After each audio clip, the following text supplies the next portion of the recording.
Welcome to the AR Performance Squash Advantage, hosted by me, Ahad Raza, a former PSA touring pro turned elite performance mentor and coach. I break down tactics, technique, fitness, and mindset by analyzing players from the past and present, both men and women. I aspire to teach, empower, and guide transformation. Let's get started.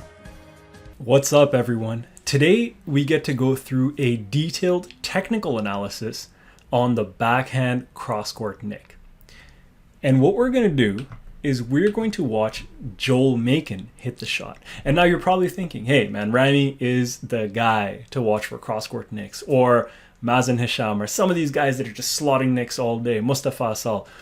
The thing with Ramy and some of these other guys is that they use a very unorthodox technique, and that isn't always replicable by everyone. So the reason for picking Joel Makin is because he uses a pretty traditional technique with a cocked wrist and all of the stuff that we've been taught to do, which is why I feel that he is a really good model to teach this technique through. So how are we going to do this? The usual. Various speeds from the back.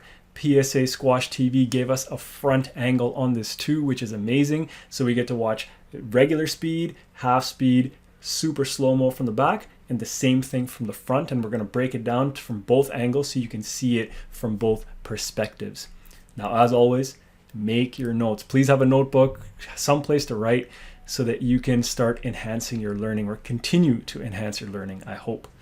So let's get started. First clip is going to be from the back in regular speed. It's starting up in 3, 2, 1, go.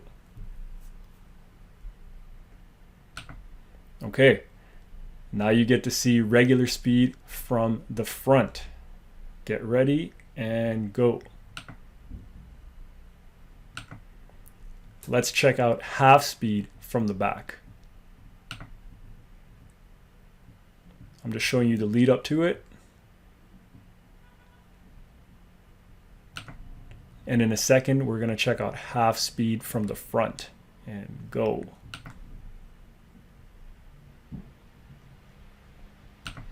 So I'm going to do this one more time. I'm going to play you half speed from the back and then half speed from the front so you get one more view of it.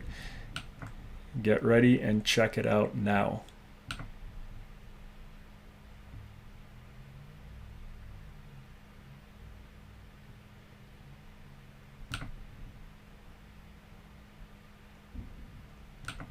Okay, now we get to break it down in slow motion with all of the details.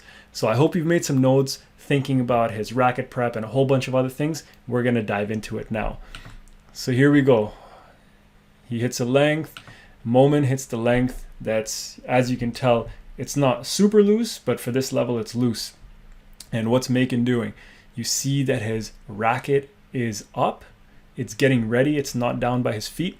And he's turning his body to face that direction. So you can see from his foot, his hips, his chest, all of it are turned to the sidewall and are turning even more. And there it is. The racket keeps getting higher and higher. The body's angle is fully there. And you can see that he's on the ball of his foot, and his shoulder and chest have rotated back to be able to then unleash and generate that power on the swing. So you're going to see this here. See, now he's got the racket, the shoulders turned, the chest is turned, his eyes are on the ball. His racket was really high, and what all of the players do is that they drop their racket before they hit the shot. He's got an open face. He's lunging in with an open stance. So his left leg is coming forward. He's a right-handed player. And what he's going to do, he's going to hit the ball in front of his lunging leg. And then you're going to see he's going to have a little bit of a drag on the back foot as well for stability. So he's dropped the racket. He's coming open face across and through the ball.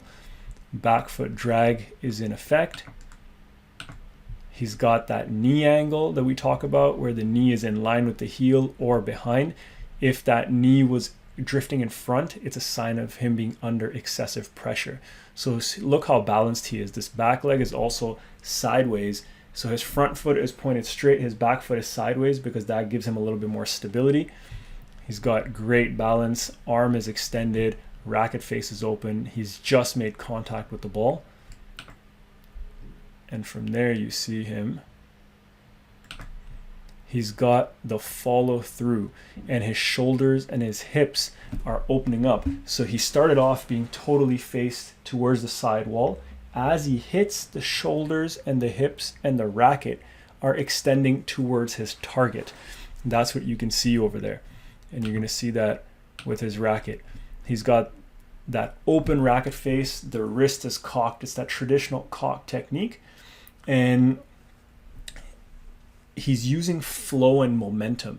So what some people do is they'll go there and they'll just try to flick with the wrist. But you notice that he didn't flick with the wrist. He used the arm and he used his body.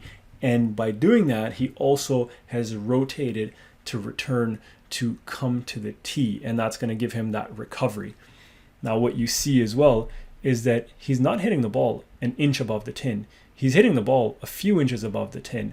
And that's giving him his margin. He has a greater margin for error over here. He's not going for that ball that's this much above the tin where it's 50-50. It might hit the tin, it might not.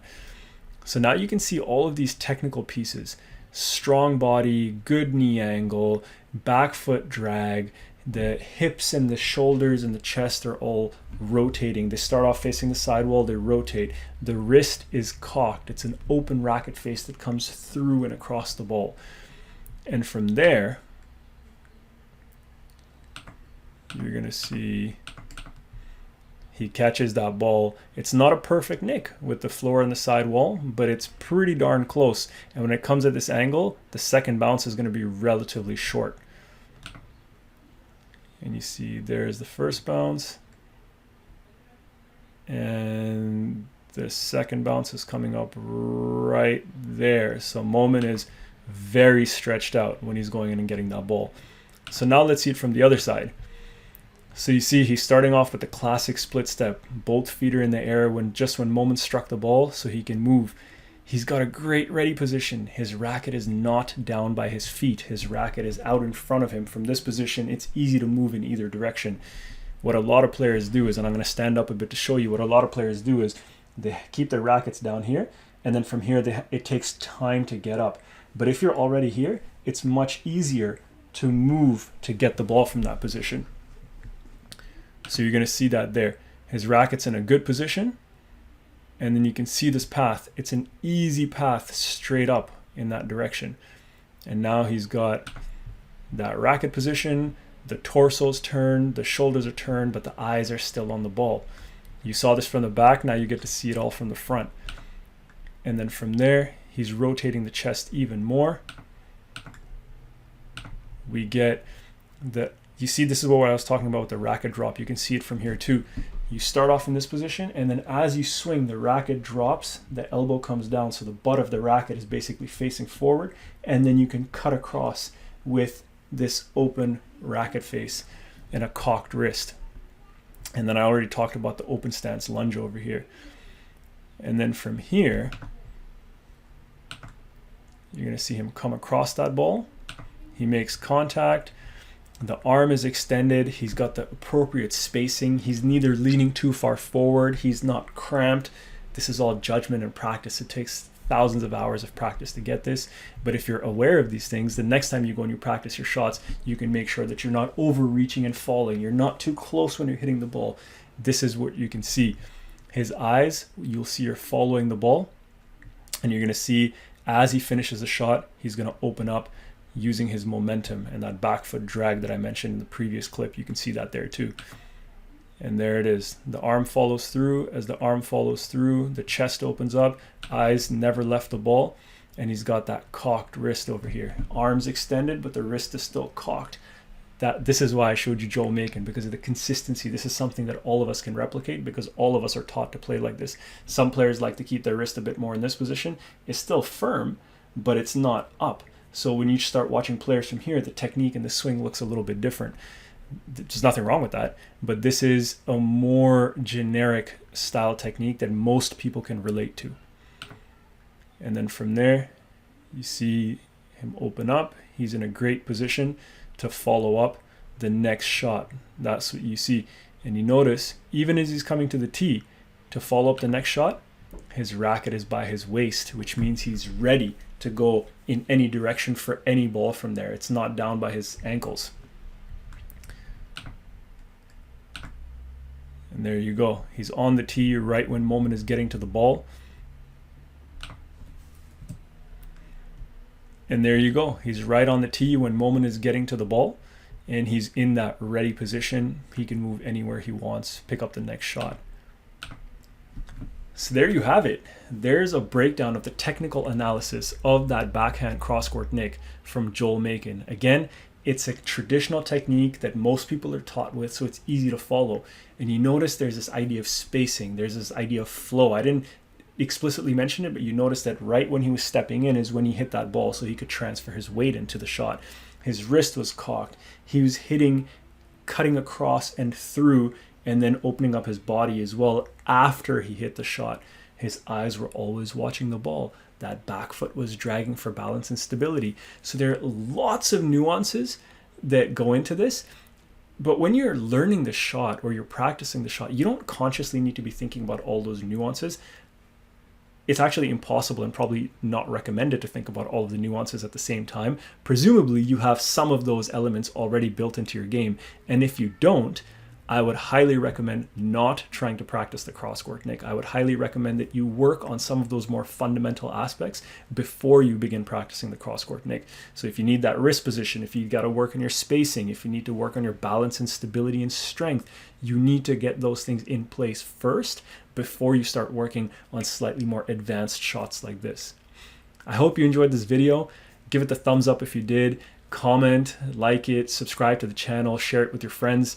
Anyone who's interested in squash, I truly feel there's a lot of value in these, and I'm sure you are experiencing it. If you have any requests, put them in the comments, and I will see you in the next video.